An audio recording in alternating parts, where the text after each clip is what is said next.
I've not had a job for the past 14 years. No salary, no boss. Just dividends, peace, a whole lot of gaming, anime, and occasional overseas holidays. Sounds good, right? But well, it's not really that simple. Back in 2011, I sold my house and invested all of that sale into buying a modest place that my family and I could stay in, as well as a dividend portfolio of around $500,000. I told myself I would continue to work as long as I could stay at my current job, but it was not to be as I was retrenched soon after. So at 34, I was jobless but had a good dividend income, and I was sick of having to wake up and go to the office every day. So I decided to live a life based on the dividends I have in hand. And since then, I have lived a low cost, quiet life with the occasional splurge, and I could devote my time to learning what freedom really means. So here are 5 lessons I have learned in my 14 years out of the workforce. So how much did I really need to quit? Well, when my non-existent career ended back in 2011, I was earning around $3,000 before taxes and retirement contributions. Here in Singapore, we have this scheme called the CPF, which is a forced retirement scheme similar to a 401k, except that it was 20% of your monthly pay packet, which was squirreled away into a government managed retirement account. So I was earning and spending slightly more than $2,000 a month. Being single and having no commitments, that salary was enough to live a comfortable life. Although it wasn't luxurious, I was still able to enjoy a good meal once in a while and buy little things like gadgets for myself occasionally. I was also able to squirrel away some cash to invest in the stock markets to grow my wealth. Looking back at those times, I probably should have continued to look for a source of income so that I could earn more while I was still in the rhythm of going to an office and working in a normal life, in spite of having the dividends that I came into. Which leads me to my other lesson. Dividends can sound like a set it and forget it source of passive income, and it largely is. But the markets are unpredictable, and things happen all the time. This is a feature, but which is also a pitfall. There were stocks which I held on for perhaps a little too long, and they got removed from the stock market, and I lost the money I invested in. But because I was diversified into many stocks, the loss was a small amount compared to the rest of my portfolio, and I was able to weather it relatively well. I started my investing journey in 2007 and kept invested all the way to this very day. Some of the stocks I bought into my portfolio in 2011 are still in my portfolio to this day, and they are even the best performing of all the stocks that I have owned. That being said, I got used to seeing the market dip, and now I see opportunities when markets are bad. But losing your money when a stock goes to zero is never a good experience. So I was really glad that I learned to diversify my stocks early. In this case, diversification means that I bought stocks in different companies across different industries and sectors. I did not touch other instruments like bonds or gold. If you diversify enough, allow enough time to pass without fidgeting with your portfolio and live a modest life, I have learned that most stocks will tend to recover if you have picked them right. And for those that don't, you'll be okay if you have kept your spending within your means.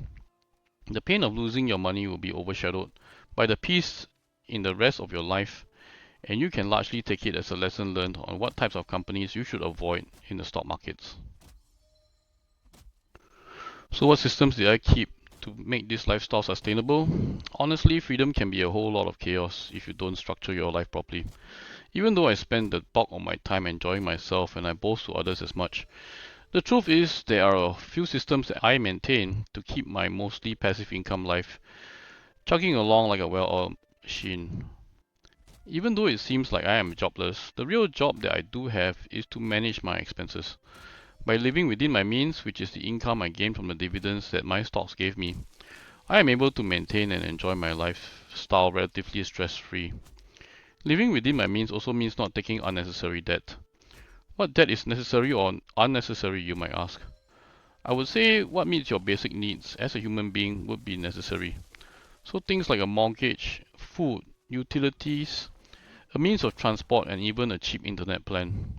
These things become unnecessary if the mortgage is for a house which is too big for you to maintain, a fully spec'd out vehicle when public transport like buses and taxis can cover your transport, or taking on credit card debt just to be able to go on that holiday or restaurant meal. By not taking on needless debt, I was keeping my expenses in check and using what I really need. This gave me the money to splurge on areas that I wanted, like a good PC to enjoy my games, and to be able to fully pay off my entertainment with friends and family when it happens occasionally. One other system that helped me a lot is to manage my expenses in a yearly system rather than a monthly one. When I collect my dividends, I like to keep a year's worth of expenses in reserve and only use it in the following year. This keeps my expenses as predictable as possible and gives me confidence that I will have money for food and transport at least for 12 months. This reduces my stress by a lot and lets me ride out the times when the markets are bad. In order to do this, I keep strict records of how my expenses are used, down to the last cent. This gets easy to do when there is no alarm you have to wake up to every morning, but it's totally possible to start right now. If you're interested in knowing more about how to manage your expenses and work towards a carefree lifestyle, feel free to subscribe for more videos. Did I ever want to go back?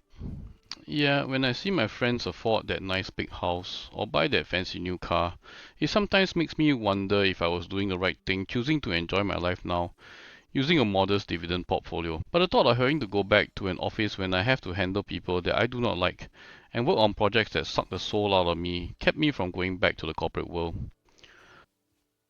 Sometimes the envy of the Instagram lifestyle does entice me to want to go back into the rat race to afford more of the finer things in life. And for once or twice, I did go back. I did it by working on a 1-year contract for project work just to afford a slightly more expensive vacation I was hoping to get on.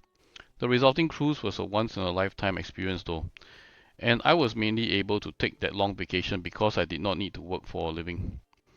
After 2020, dividends are not as good as they used to be, and battle scars from some bad stock purchases are starting to show.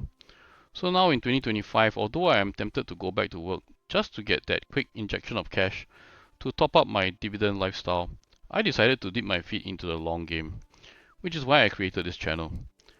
I want to help people live a fulfilling life while also being able to create a forever job so that I never need to go back to the office life. If you agree, a cup of coffee is greatly appreciated. If I could go back to the 34-year-old version of me, I would do this. Enjoy my lifestyle on my dividends as much as I wanted. I would not take back anything from that life. However, I would have benefited greatly if I had built a personal brand to be able to have a lasting forever job.